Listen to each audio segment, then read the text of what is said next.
Good afternoon, everyone, and welcome to the UPMC Rooney Sports Complex here on a Sunday. Unusual day for us to do a Mike Tomlin press conference, but with a very short week coming at you, this is the time to do it. Bob Pompiani, soon to be joined by Missy Matthews, and thank all of you for watching here on KDK Plus and Steeler Digital platforms. And on behalf of all of us here, Merry Christmas in advance. The Steelers have a big Christmas Day matchup with the Kansas City Chiefs, who are 14-1, victorious again yesterday. The Steelers coming off a tough loss at Baltimore in the game, and then a couple of mistakes really changed the tide of that one as they lost 34-17. So both of these teams now at 10 wins and 5 losses.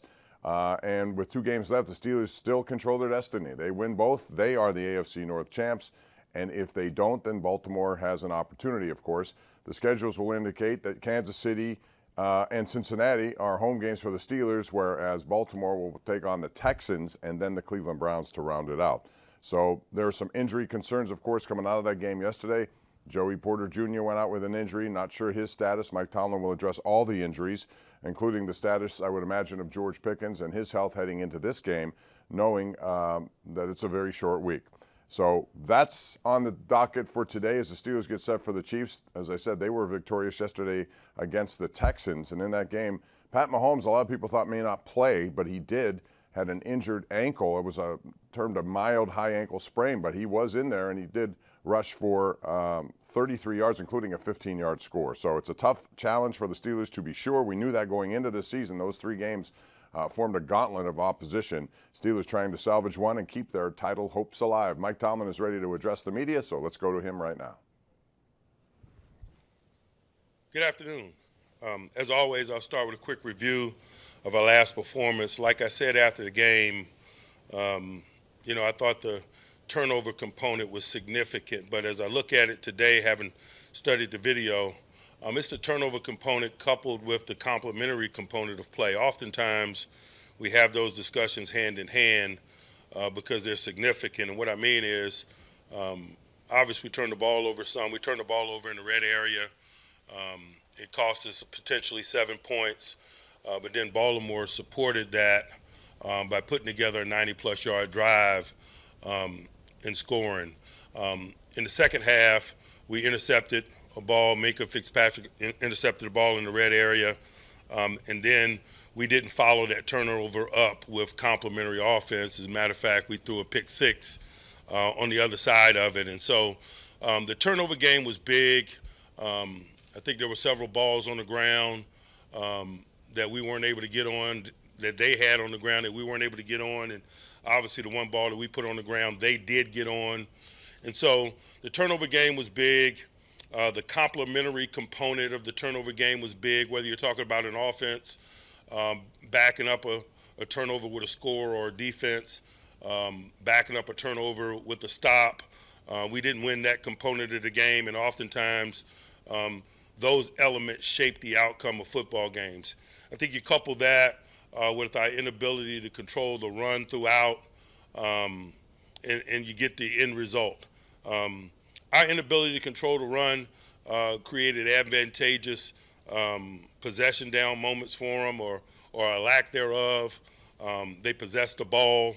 And so, those are some things that obviously have our attention as we review and quickly transition to get ready to Kansas City. From a health standpoint, I'll outline some things. Some guys that didn't play yesterday who have a real chance this week: Justin Fields, Deshaun Elliott, Dante Jackson, George Pickens, and Larry Ogunjobi all have an opportunity to play this week. But again, we'll see where the week leads us from their inclusion.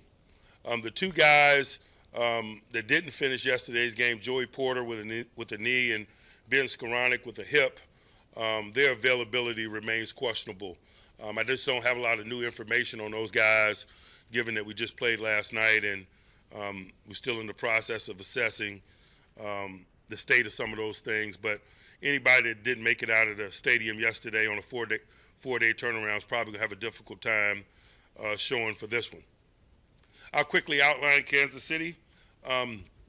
When I look at them, I'll start first with their defense. Spags has been there a long time. It's got real good continuity in core players. and chief assistants. David Merritt, the secondary coach, for example, has been there a long time. Chris Jones up front. Bolton now and Tranquil have been a tandem for a number of years. You feel the continuity when you watch them play. They're a big pressure group. I think they're second in the NFL in terms of the amount of pressure, meaning 5 or more people on possession downs, and that shows on their tape. They're highly coordinated. They do a really good job of pre-snap looks and disguises on the back end and tying some of those things together. They do a really nice job of moving Chris Jones around and making you work to identify where he is, whether it's inside or outside or on the right side of the defense or on the left side of the defense. Not only is he a tremendous defensive line talent, but the way that they move him around forces you to make sure that all of your guys are ready to deal with him and your schematics are ready to deal with his movement. Couple that, obviously, with the diverse blitz package, as I mentioned. Bolton and Tranquil do an awesome job. They got some secondary people. Reed does an awesome job in the blitz game. They mix them up.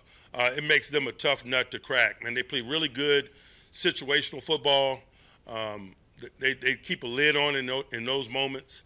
They do a good job of containing and constricting and getting after the quarterback. They play well as a collective. They play a lot of people in the secondary. They play people that have position flexibility. McDuffie, can't say enough about him. He plays on the edge, outside, but he also plays in at nickel. He's capable of matching significant receivers. Those guys are capable of playing off that as well. And as I mentioned with Reed earlier being a good blitzer, he's a safety by trade, but oftentimes he plays down in what could be described as a dime linebacker position on possession down or in one-dimensional passing moments. And it just adds a lot of layers to their pressure packages. On the offensive side of the ball, obviously, Coach Reed and Mahomes, man, have been together for a long time, and you can throw Travis Kelce, obviously, in that discussion as well, and you really feel that continuity when you watch it on their side of the ball. I think it's more displayed in Mahomes' extension than anywhere else. When he extends plays and utilizes his talents, his mobility, his arm talent, his ability to deliver the ball from a variety of angles, his field vision, and all of that, it comes together in the form of splash plays. But I think it's just born out of that continuity. You're talking about a guy who's in complete command of his offense and knows where all his eligibles are and consistently displays that. And that allows him to extend and move around and make the plays that he makes. But he also has good nonverbal communication with central targets like Kelce. They're always on the same page on these play extensions in terms of finding open space and creating big plays without the potential for negativity for them. Can't say enough about Kelce, man. He is a unbelievably unselfish player. I don't think that he gets enough credit for that. He's a big-time playmaker, certainly, but some of the things that you see that he does without the ball in his hands and some of their mesh concepts, man, he's a good rub route guy for others in terms of getting them open. As I mentioned, he's really good in play extensions and finding space and being on the same page with the quarterback. He's also done a really nice job from a protection standpoint. They've had some issues, some with protection at times, and had some lineup changes up front. And, man, he's done an awesome job in terms of working his way out and chipping his way out in some one-dimensional passing circumstances. And that's another reason why I'm really impressed with the unselfishness of his play. They spread the ball around to a lot of eligibles, and they've had a lot of eligibles over the course of the season. Looking at their tape, man, they've had some guys at the receiver position get on the train later in the process. You know, Juju was a reacquisition. D-Hop was a late acquisition. Hollywood Brown has just been activated last week for the first time, and I think he caught 5 balls yesterday. They do a really nice job of staying a step ahead of the posse by spreading the ball around to all their eligibles, and all of those guys play a lot. I think they dressed 6 receivers yesterday, and 5 of them played significant roles, and I think that's just reflective of them week in and week out. They play a lot of people. They have a diverse attack. It makes them a tough nut to crack in terms of their ability to utilize all of those people and be inclusive in terms of how they distribute the ball. Certainly, they have some guys that are routinely involved in their assault. Worthy, can't say enough about him. As a young guy, he consistently makes plays week in and week out and is a splash playmaker for him. You see some schematic things that they do to highlight his talents, his speed. He's run some reverses. He'll take the top off of coverage in terms of stretching things down the field. Obviously, the acquisition or the return of Hollywood Brown gives them another guy that's down the field in that way. Juju's a tough guy. Oftentimes, he's a point of attack type of a guy in the run game, as is Watson. And so they got a nice, diverse, and deep division of labor among their eligibles. And behind the sticks of it all, obviously, is Patrick Mahomes and Andy Reid, man. And there's a reason why they're pursuing their third straight championship. You see it when you watch their video.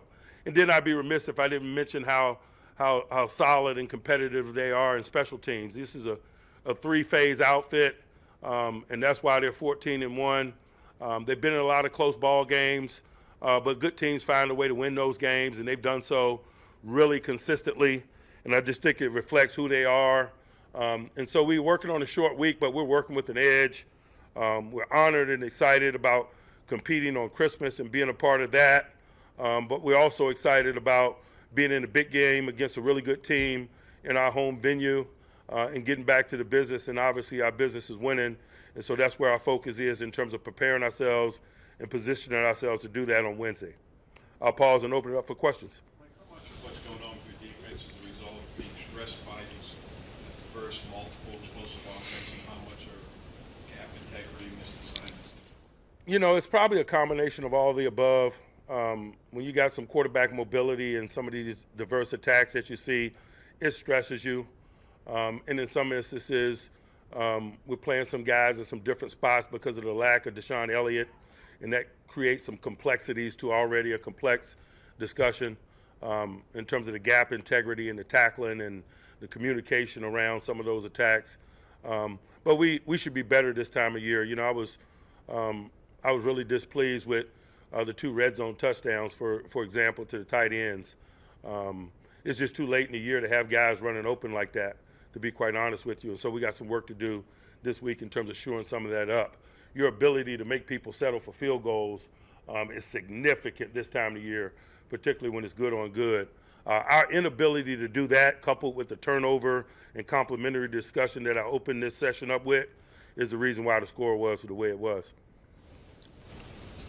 Part of the issue trying to get off the field on defense, maybe less about what you're doing on third downs and more about getting to more third and longs, like not winning first and second down enough, and how does that play against the home?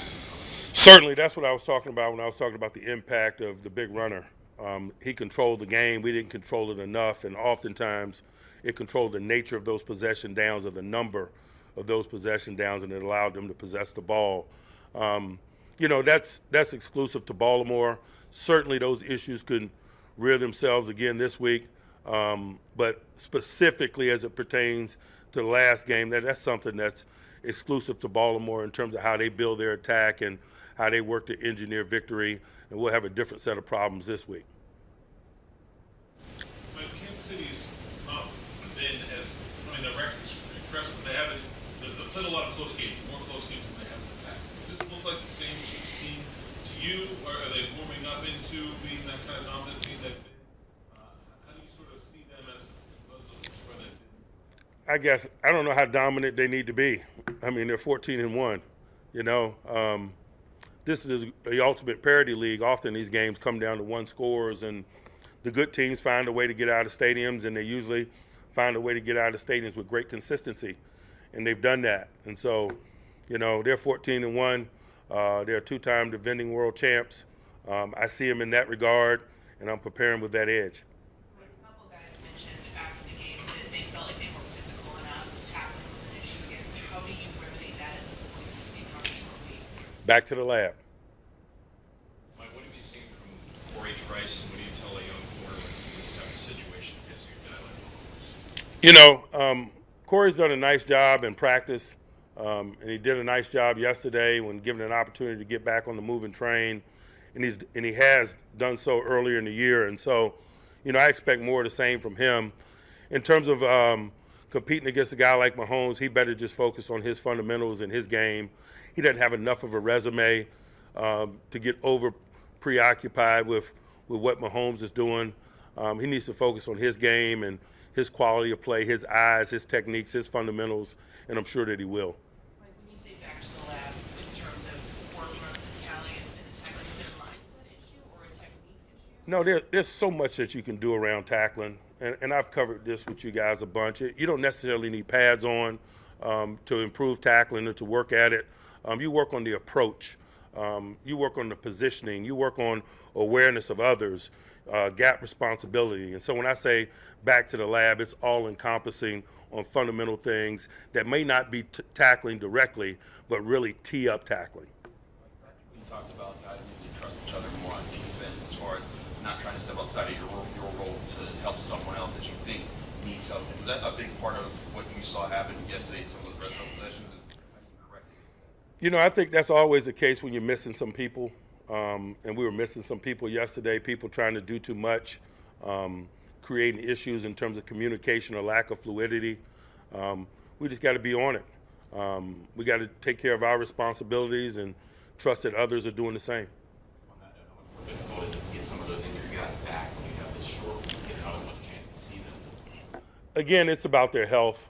There's not going to be a lot of physical opportunity for anybody to display readiness this week on a short week. And so it's really about them getting a clean bill of health and us being able to forecast the amount of snaps that they can take from a conditioning perspective or a health perspective. Do you anticipate George missing this much time when it first happened? I did not. If you do get him back, what does his inclusion do for the offense? How does it make a change? I think it's self-explanatory. He is a splash playmaker. He's a one-on-one playmaker. Oftentimes he controls schematics, which creates one-on-ones for others or a light box regarding the run. But that's what talented outside people do. Not only George, but anybody that has talented outside people worthy will do some of the same things to us. With his talent on the outside not being there, have you seen more of an increased attention on Freiermuth over the middle as a result? I think his lack of presence gives people a lot of options, whether or not they choose to focus it on Freiermuth or others or load the run box. It's up to them in terms of their judgment. You got the chance to meet with Russell Wilson this morning, post game going over the play this week, and how have you seen him handle the short week against such a big opponent? I have not. He was pretty tough on himself after the game yesterday, Mike. And that was his first more than a year that more than one turnover up for the first time for you. How excited are you to see how a vet like that responds? I expect him to respond. He's been doing this a long time, and he's tough on himself because he's got a desire to be great. He wants to lead us to victory, and he owns that. But I don't expect it to be an issue in terms of the trajectory of his approach or readiness this week. Anyone else? Jalen Warren was used more than Najee yesterday. Is that matchup specific, or was there something that Jalen was just doing better in that? It probably was just the flow of the game. We had every intentions of being inclusive and utilizing all our backs, not only yesterday, but because we're on a short turnaround and we got another game coming. And so we wanted to use all three guys. And really, Jalen got a heck of a lot more than the others, just based on kind of some game circumstances when he was in the general flow of the game. What made you want to go for it on that 4th and 6 yesterday? Just let the field position. I liked the positioning of where we were. I had a feel of what they might be in, and so we felt comfortable with the concept that we had. You've said to us many times you like playing with people. Hard Knocks trying to clear you say I like playing with people. We're playing the Super Bowl champions now. So in addition to what this means for the standings, how important is it for your team to play well and maybe beat this caliber of team going into the playoffs? It's not maybe beat for us. We're preparing to win the game.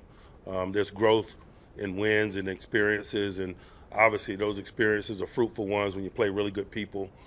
And so we respect these guys, and we understand that they're the standard, and so we're working toward it in an effort to win this week. Mike, in regard to Freiermuth, you need to get the ball to him more, target him more, because really for most games it's never more than 3 targets. He's a capable guy, but again, we spread the ball around, and oftentimes where we throw the ball or how we distributed the ball is dictated by some of the schematics of others. And I just think that that's the strength of any collective. Like I was talking about with Kansas City, Kelsey probably doesn't have the numbers that people are used to seeing him have, but they're 14-1, and he's doing a lot of really good things without the football.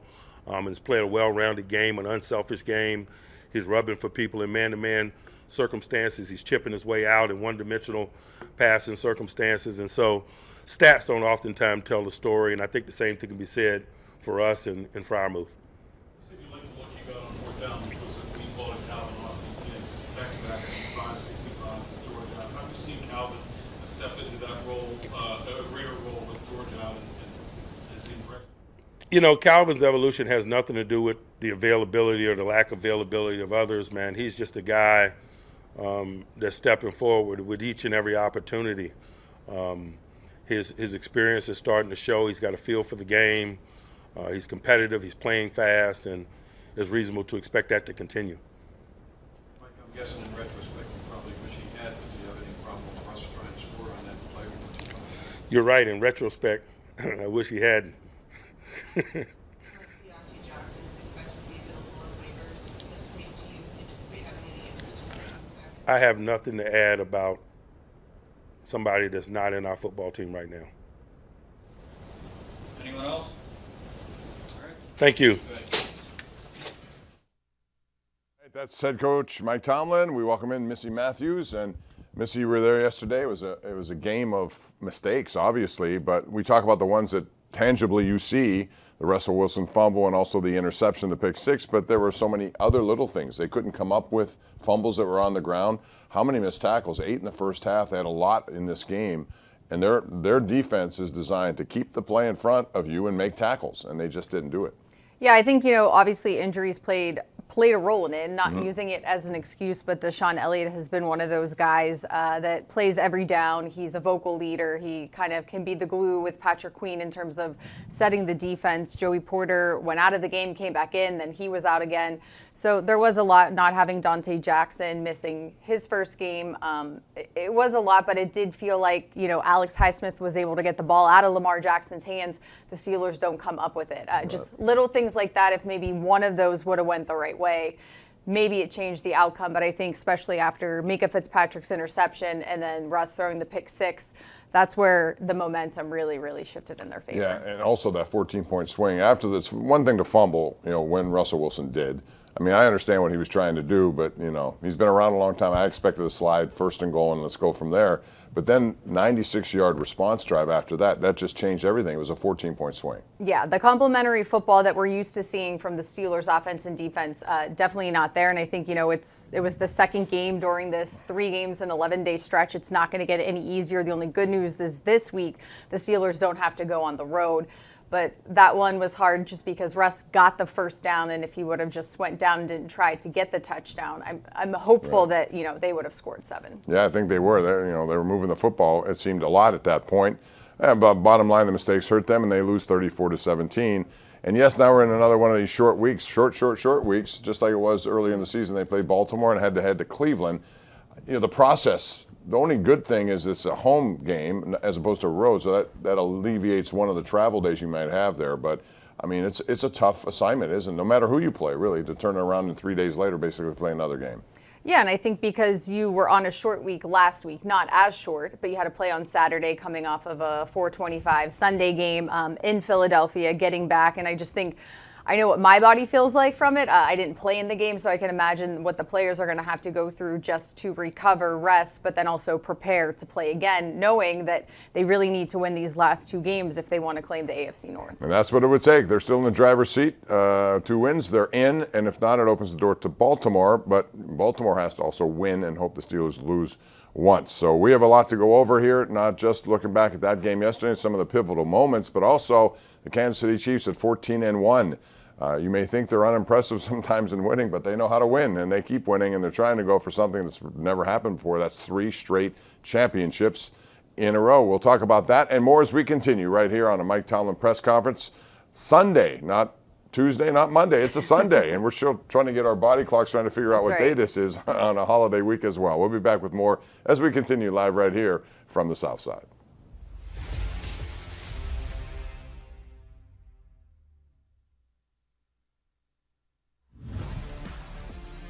Our fans are here. Give them something to cheer about today. And here's the roar of the crowd at Acrisure Stadium. This is what it's all about. You've got this whole place rocking. Picked off, touchdown, Pittsburgh Steelers. Oh, the crowd loving it. I can't even believe that I just saw what I saw. T.J. Watt with a sack. Sensational.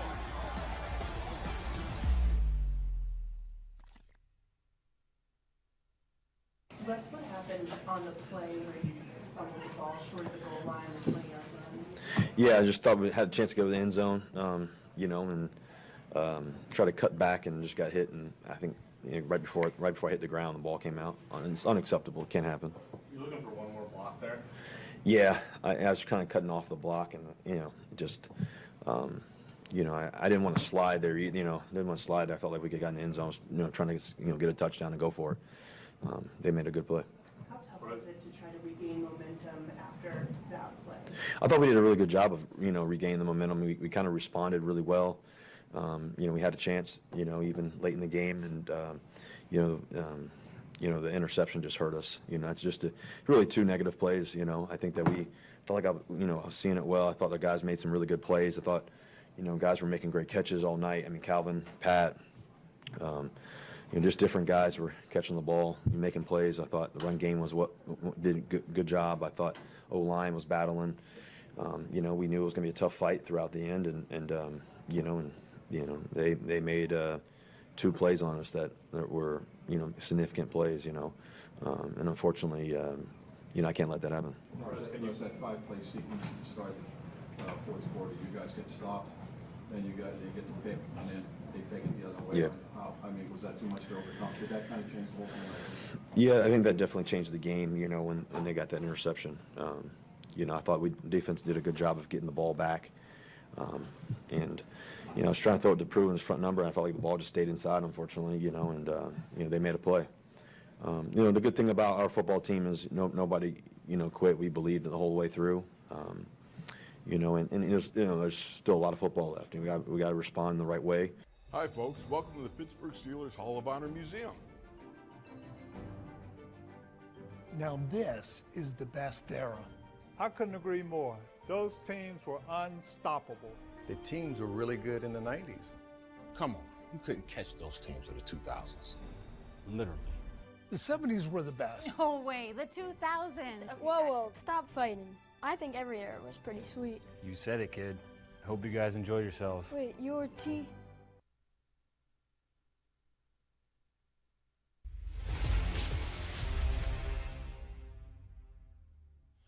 And so we're working on a short week, but we're working with an edge. We're honored and excited about competing on Christmas and being a part of that. But we're also excited about being in a big game against a really good team in our home venue and getting back to the business. And obviously our business is winning. And so that's where our focus is in terms of preparing ourselves and positioning ourselves to do that on Wednesday. Welcome back, Bob Pompiani, Missy Matthews, getting set for Christmas Day game. And man, there have been some interesting holiday games over the years. The Immaculate Extension one comes to mind. That was Pittsburgh-Baltimore, and what a great game that was. That was to win the North. To win the North, and the extension came out. It was pretty impressive, actually, because he looked to be stopped at the goal line. But anytime you play on a game like this, and there's going to be no other game around, really, it's obviously going to be watched by a lot of people. So the Chiefs are what they are. They're 14-1, and as Mike Tomlin said, they know how to close games. They know how to win games. When you look at them, even though they haven't put up the same offensive numbers as they have in the past, their defense has been better than I think what people think. But Patrick Mahomes has this amazing ability late in the game to figure out a way to get down the field, whether it's for a touchdown or a field goal. Makes him very difficult to try to figure out. Yeah, they've won 15 consecutive one-possession games. That's including the postseason. Their last loss in a one-possession game was actually against the Raiders on Christmas Day last year. They hosted that year. So this year for Kansas City, having to come here, and for the Steelers, you mentioned the one game against the Ravens on Christmas Day, the Immaculate Extension, but also they won in Houston. I believe it was 2017. Mike Hilton had 3 sacks in that game. That's right. I will never forget that one. Probably not who you would have had on your bingo card to get the 3 sacks. But so the Steelers are 2-0 on Christmas, hoping to make it 3-0, especially with it being at home and knowing what's at stake. But for the Chiefs, it does seem fluky until you realize how many times that they've pulled out wins in various ways. And there's a reason that they're able to do that. Yeah, there is, and they have Hollywood Brown back. He played yesterday. I didn't think he was going to come back this soon, but they had Rashee Rice out for the year. He's a very big playmaker for them. Xavier Worley's come in and played very well. Even Juju Smith-Schuster, second time around with them, he seems to make plays, more possession kind of catches, what we got used to seeing here at the end of his career with the Steelers. But he's been big in that regard. Yeah, and I think, Patrick Mahomes knows how to spread the ball around, how to be unpredictable, how to do the crazy no-look passes, and just how he can orchestrate an offense with so many different key players, even with Travis Kelce not having the numbers that I think people are typically used to having, especially if you drafted him in fantasy. I'm sure you're not as happy as you once were, but it's just a testament to what Patrick Mahomes means to that organization and that team, and the fact that, they're sitting here at 14-1 and their goal is to three-peat. It's hard to do that. It's never been done before. And I, know that all the work that goes into this, it's got to be tough. You talk about like hockey teams, your off season is shortened. You don't have that much time because you're playing well into February, and so the offseason becomes more of an issue. But in this case, it hasn't been that way, which is why I think their goal to be the number one seeded team helps. There's only one bye. For a team that's been through as much as they've been through, I think they want that more than anything at this point. But Buffalo still has an opportunity based on what happens today. If they keep it alive, then maybe the best thing is for Buffalo to lose somehow to New England. Is that possible? But if they do, Kansas City would clinch. They would clinch the 1 seed. They would. I don't see that happening. I think Buffalo is kind of on a roll, and they know how much, they don't want to have to go through Kansas City to get where they want to go. It is interesting, I think, for the Chiefs, why would you not want to play at home? It's, you've been so successful not having to travel. Just so many different things go into it, as you said, when you're playing all of these extra games after, a strenuous regular season. But you want to be that team at the end, so you got to do what it takes. All right, Mike Tomlin spent a lot of time talking about Steve Spagnuolo, their defensive coordinator. He's been there, I think, since 2019, but he and Andy Reid together, stability on their staff has helped them. But they're an aggressive defense, and the Steelers have a younger offensive line that has gone through a lot in the last couple of weeks. I imagine the pressure is going to be on them to come up and protect Russell Wilson, because they will give you different kind of looks, different kind of blitzes. But Chris Jones is the guy who starts their defense. He's very much a game wrecker, and it doesn't necessarily come from the same area. They move him around. Yeah, I think there's a reason why, when he was holding out, his teammates were advocating for him to get the money that he wanted to bring him back because of what he does mean to that defense. But I think, too, it's not only, just for the Steelers' offensive line of protecting Russell Wilson. It's Russell Wilson making the right decisions to not take a sack where you're losing yards and whatnot. But also, it sounds like George Pickens is going to be back, and I think that's huge just in terms of having a guy that can go down the field will make you think twice about how many guys you want to bring to pressure Russ Wilson. But it will be an interesting matchup between them because, as you said, I think, when you think of the Chiefs, you automatically think of Patrick Mahomes and Andy Reid, but their defense, they know what they're doing as well. Yeah, they don't miss tackles. As you see right here, they wrap people up very well. They're not going to give you a lot of chances, so when you get them, you got to take advantage of them. And you're right, George Pickens, for those of you who just joined us, Mike Tomlin said there's a real chance he could play in this game. I think a lot of people thought maybe they would wait until another full week or more for the Bengals game. But given what's at stake here, and if he's ready to go, then he plays. And if he plays, and when he plays, I think obviously the Steeler offense should spread its wings a little bit more and include more people, because a lot of the attention will go to George Pickens. Yeah, I think, though, going into that Ravens game, knowing that if the Steelers won it, you clinched the division right there, and you had 2 games left, but you knew you got your home playoff spot. I think if George Pickens was close enough, any of those guys, they probably would have teetered on playing them knowing how much that game meant. But hopefully, as Coach said, it's not just him. It's Dante Jackson, Justin Fields, who missed the game, Deshaun Elliott, we talked about, and even Larry Ogunjobi. That's a guy that can really help stop the run, and that was a major issue yesterday of containing Lamar, but also Derrick Henry. You saw him revert back to what he has done to every other team besides the Steelers in Week 11. Yeah, that throw right there by Russell Wilson, I'm sure he wants that back. He had his receiver here, Michael Pruitt, open, and he threw it right behind him, which is really uncharacteristic of how he's played. He's not made throws like that. In fact, that's one of the things that, you look at his performance, you see touchdowns and very efficient. But, bottom line is they got pressure. Van Noy got a couple of sacks in that game. Pierce, yeah, we talked about how the bye week was going to help him more than anyone. He had missed 5 games, Missy. And then last week they had another bye when they took on the Giants. I'm just kidding, but you know what I mean. That was a game. They got back in the swing of things. They had 5 touchdowns. They did. And that's so they took advantage of that, but that bye week helped them, and I think you saw that in that game. So the Steeler offensive line is going to have its hands full with this defense, and how they do and how they run the game, run the ball will have a lot to do with this. I think if you look at yesterday, I think we're only like how many touches by the running backs? Not many. I think Harris had 9 and 12 Warren. for Jalen Warren. I'm trying to remember how many he had, but it wasn't much. They want to get back into what happened yesterday. To them, which is 38 rushing attempts. That's what Baltimore had, and when Derrick Henry gets going, it's hard to stop him. Right, and that was the success for the Ravens, especially early in the season, was Derrick Henry was at least scoring 1 touchdown every single game, and then he was wearing the opponent down in the second half, specifically the fourth quarter. I mean, the amount of missed tackles that he can create is insane, the yak yards, and he was a force, yesterday, and he definitely got the better end of the Steelers. Big difference. First time they played, Derrick Henry touched the ball 13 times. That's it. Yesterday, 24 times. And he broke open a lot of those runs to the tune of 162 yards. So the Steelers got to make sure that doesn't happen with a kind of running back by committee in Kansas City. We'll continue our discussion of the Chiefs and the Steelers coming at you on Christmas Day live on KDKA TV. We'll take a break and return right here on KDK Plus and Steeler digital platforms.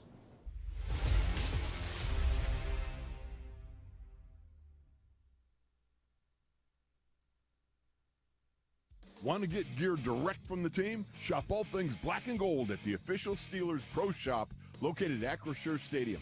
Get the latest sideline apparel and hats, jerseys of your favorite players, authentic memorabilia, custom gear, and exclusives you can only find here. Don't forget, you aren't game day ready without a terrible towel. The Steelers Pro Shop has everything you need to be part of the legendary Steelers Nation. Come experience the Acrisure Stadium shopping environment or shop online at shop.steelers.com. As a veteran leader, what is your message to the group, especially going into short week? Own it. More football to be played, but unless we own what we did, learn from what we did, it's going to continue to happen. We're going to play good teams week in and week out, and especially when you get to the playoffs, there's not a sorry team there. So, it's about guys being their gaps, guys making tackles, guys knowing their jobs and assignments, as a team, we have to learn from this. Two times today we had chances to get turnovers on special teams. We didn't get that. I know the offense struggled a little bit, a critical turnover, but it's a team game. This is a complementary game. When we're at our best, we are complementary, playing really good complementary football. And, that showing today did prove that. Cam, how much are injuries impacting what you guys can do defensively? I think injuries play a part, but, the guys that went in have played before, and I will never discount what they do. We just didn't get the job done. Guys step up in different ways. We came in here before and had guys step up in those ways, but we had enough guys to go. That's not the reason why we lost, but you tip your cap to them. They got the job done today. Cam, where does Henry hurt you the most, on those cutbacks on the zone schemes, or where? Once he gets going, and once he gets going, he goes north to south. It's hard to break him down. If there's a crease or a gap that's pretty wide, he's going to take advantage of that. Hi, folks. Welcome to the Pittsburgh Steelers Hall of Honor Museum. Now this is the best era. I couldn't agree more. Those teams were unstoppable. The teams were really good in the 90s. Come on, you couldn't catch those teams of the 2000s. Literally. The 70s were the best. No way, the 2000s. Whoa, stop fighting. I think every era was pretty sweet. You said it, kid. I hope you guys enjoyed yourselves. Wait, you're T?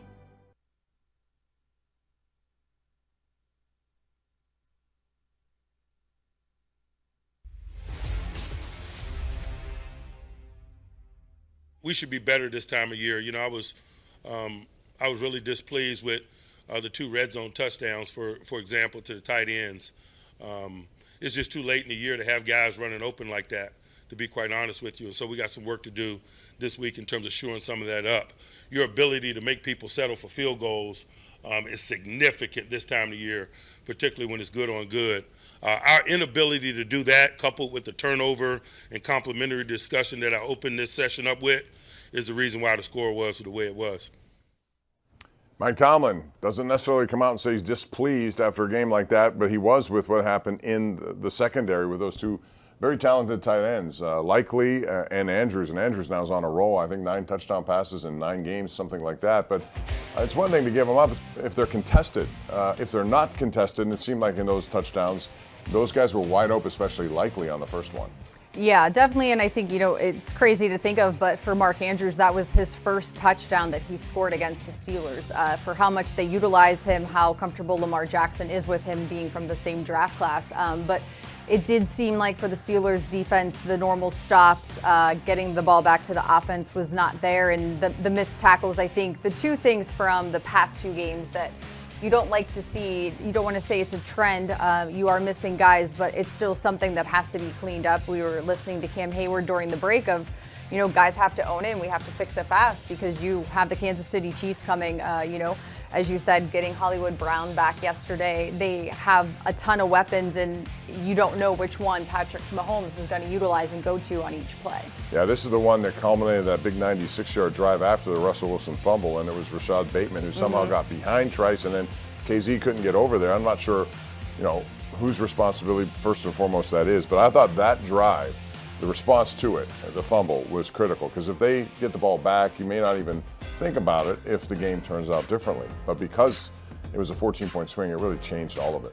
It did, and it really felt like the Steelers' offense was able to move the ball too. Right. And they were able to do it again after, but as you said, giving the Ravens a touchdown off of that fumble where the Steelers could have had 7 and should have had 7. That's where you started to make things interesting. And even here, it's 17-7. You're thinking, okay, this is going to be a classic Steelers-Ravens. It's going to come down to a touchdown or something crazy happening. And the Ravens were really able to open the game up and take that lead and just completely shift the momentum. And they didn't have to, stop in terms of running the ball and being able to wear the Steelers defense down, who spent a lot of time on the field. Now here's that throw, 2nd and 6, and again, Mark Andrews split the defense, and you can tell Steeler guys were kind of looking like what happened there. Who's the guy? And Cam Sutton was in the picture. He goes one way. The vacancy was there, so not sure who that falls upon, but Mike Tomlin, as I said, could not be happy with it because those are plays you don't want to give up so easily. Right, and even if you have to make them kick a field goal, obviously Justin Tucker has been significantly better in terms of coming out of their bye week, has not missed a kick yet, even an extra point. But it was definitely hard to see those touchdowns. And, heading into this game, 8 of the last Steelers-Ravens games, no one had even scored more than 20 points. Right. And very quickly, the Ravens, were able to go over that number. So. Yeah, there were a lot of big plays all over the place. We get back to Derrick Henry and the fact that he broke open. I think he had 6 runs, at least over 10 yards. Yeah. And, man, when you hit him, yards after contact really apply to him because he's capable of shedding would-be tacklers. And that's the one thing that if you're going to play against him, you've got to make sure you get tackles when you have an opportunity. And if not, he has the speed that most backs his size just simply do not have. Yeah, I mean, the gap integrity, that was the buzzword that you were hearing from all the defensive guys, rightfully so after the game, even Coach Tomlin talking about it as well. It just was not there. And I think, we talked about Deshaun Elliott being a missing piece to the defense that they didn't have, but also Larry Ogunjobi. You saw a lot of Isaiah Loudermilk and some of the younger guys among the D-line, but Larry Ogunjobi is one of those guys who plays so well with Cam Hayward too, who was not there. Hopefully, as Coach said, he'll be another one of those guys on defense that will hopefully return against the Chiefs on Christmas Day. Yeah, Dean Lowry had a tough day at the office up the middle, and I think originally they were going up the middle. You said, the gap containment. There were some big holes. It's one thing to make him earn it, but when you give him big holes like that, man, a tough guy to take down. Well, and just look at how many Steelers defenders it's taking to get him on the ground. It wasn't that they didn't have their hands on him. He's just one of those guys that can spin and make you miss a few times and make it hard. We see from Najee Harris when we follow, his angry runs where he's dragging guys a few yards down the field. Derrick Henry does that consistently. And, You know, Arthur Smith used the analogy of the Steelers' run game being like an old pickup truck that, you know, it takes a while to start it up, but once you get it going, that was Derrick Henry yesterday. Unfortunately, that was not the Steelers' run game. That's how Derrick Henry played the game, and that was a main component of why the Ravens were able to win. And that's why they kept giving him the ball 24 different times. And when you look at 100-yard games this year, he has 7 of them, second only to Saquon Barkley, but he has more 150-yard games than anyone in football, and that includes Saquon Barkley. When we come back, we'll talk about some of the injuries. In case you missed it, there was a pretty interesting beginning to this press conference. Who's in, who may play, who may not play. We'll get into that and more as we continue live right here on KDK Plus and Steeler Digital platforms.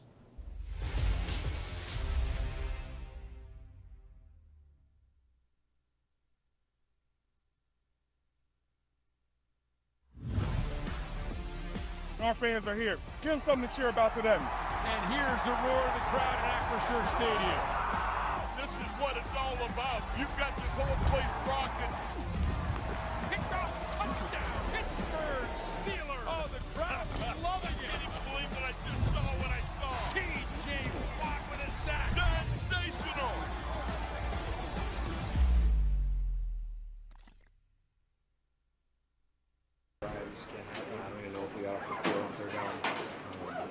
Much tonight. I don't think we had any 3-and-outs tonight. Had a tough time. TJ, they catch you off guard on that. Not you personally, but the defense off guard on that first touchdown.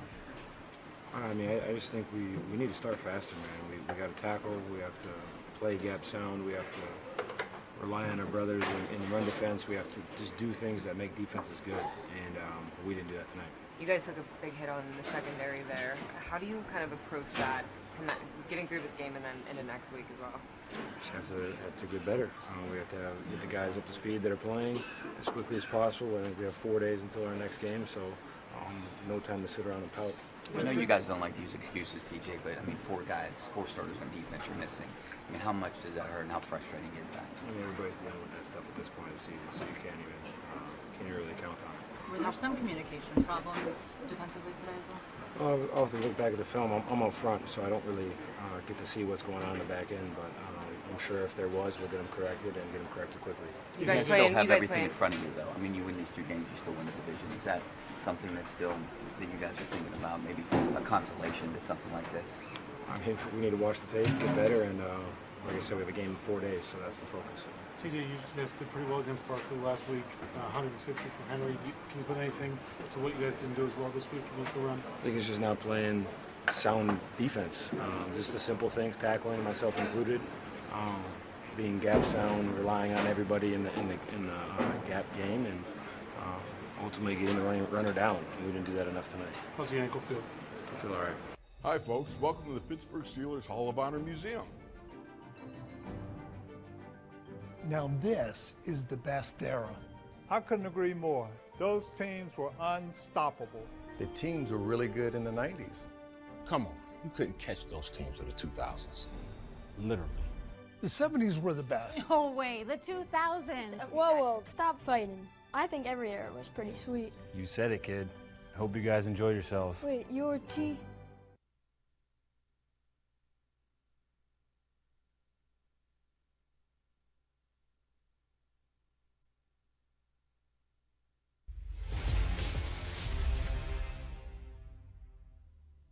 Can't say enough about Kelsey, man. He is a unbelievably unselfish player. I don't think that he gets enough credit for that.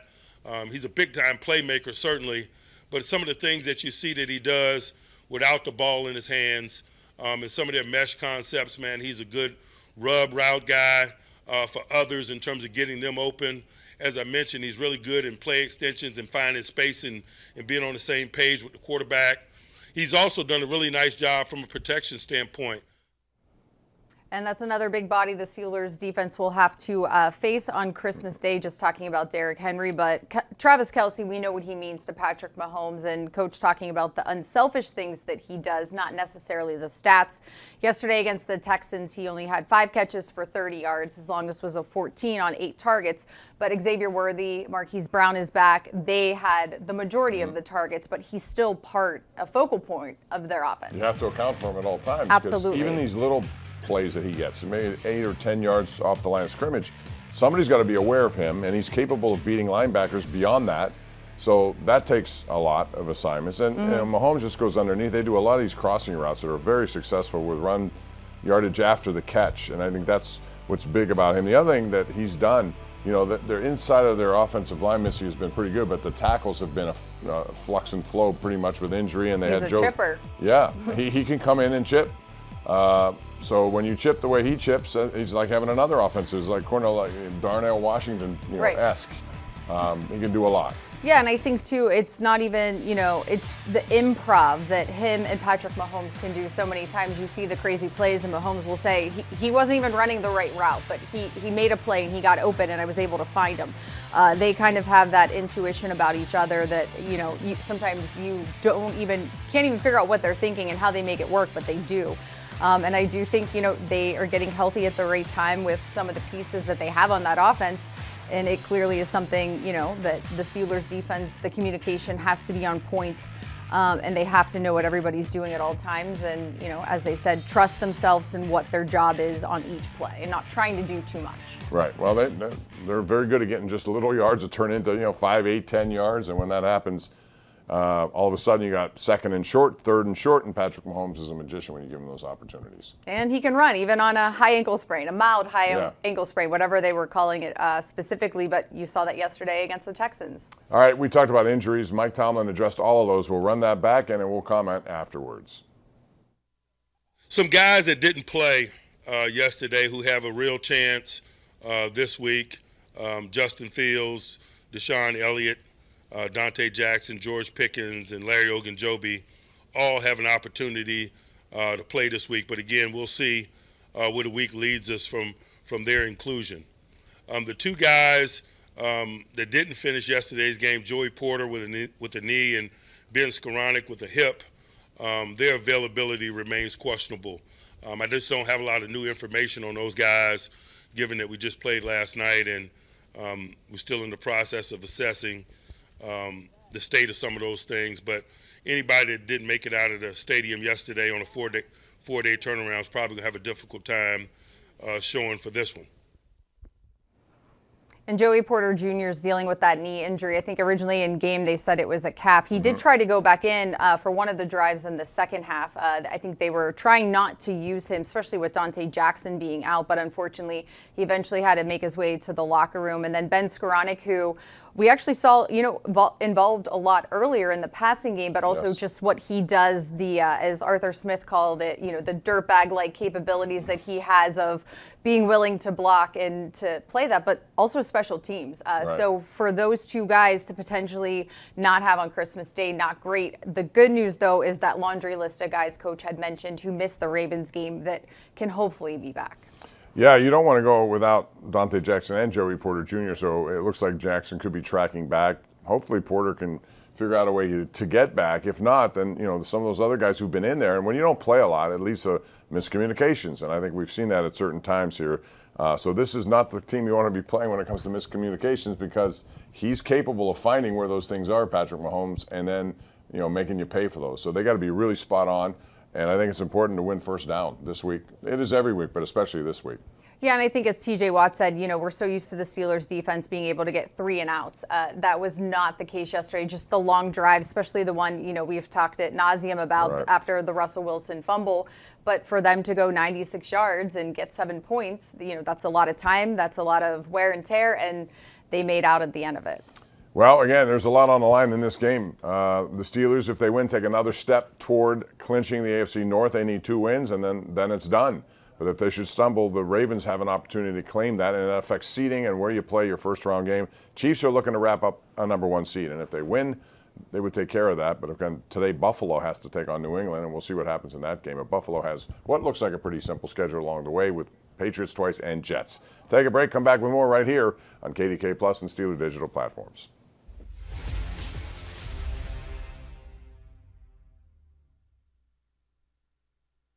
Hi, folks. Welcome to the Pittsburgh Steelers Hall of Honor Museum. Now this is the best era. I couldn't agree more. Those teams were unstoppable. The teams were really good in the 90s. Come on, you couldn't catch those teams of the 2000s. Literally. The 70s were the best. No way, the 2000s. Whoa, stop fighting. I think every era was pretty sweet. You said it, kid. I hope you guys enjoy yourselves. Wait, your T? Yeah, I mean, as a team, we don't like to lose. But yeah, this one, hits different. How tough was it to try to regain momentum after the fumble there in the second quarter that, it looked like you guys were about to be on the doorstep of the end zone, instead it goes the other way for 7? We don't, stuff happens. We're a team that usually counterpunches. We don't look at that as like any momentum loss or, it just didn't go our way. Why do you think you guys weren't able to counterpunch today? I don't know. I'm going to look at the film and see why. Is there any consolation that you guys, if you went out, you could still win the division here? Yeah, I don't know about all that. I'm just focused on Kansas City. How do you guys recapture the momentum against Kansas City? What do you have to do to kind of change the way things have been going? Just play like how I know we play, I know it's the next man up attitude, but is it, how much does it hurt when you're missing 4 or 5 starters and another guy goes out in a game like this? We don't like to live like what ifs, the next man up is just as important, so, we don't look at that. What goes into being a good complementary football team? Because today it just didn't seem like the guys were able to answer for pick each other up today. Yeah, obviously there are plays that we could have made, but like I said, get in the lab and look at the film and fix it. It's hard to implement them in that window. It's hard, but who said football was easy? And so,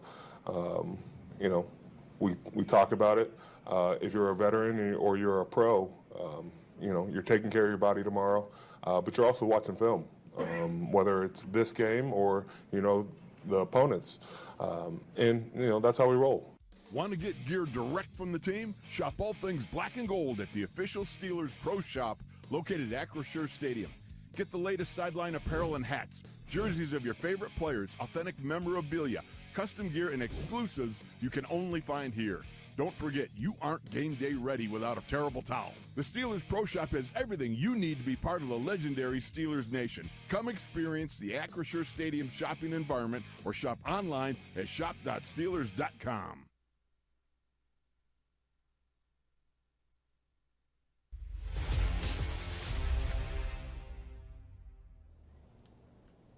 Welcome back, everyone. Getting ready to host the Chiefs on Wednesday, Christmas Day here in Pittsburgh. And the Steelers are 2-0 on Christmas Day. The Eagles are 3-0. The only 2 teams that have played more than once on Christmas Day undefeated. We need the Steelers to go 3-0 with chances of getting the AFC North title still. And, of course, taking care of the Bengals the following week. It's been a good day, Christmas Day. Hopefully it will be again. We got you covered. Remember, no Netflix, no problem. 11 a.m. all the way throughout the day on KDKA. For Missy, I'm Bob. Merry Christmas.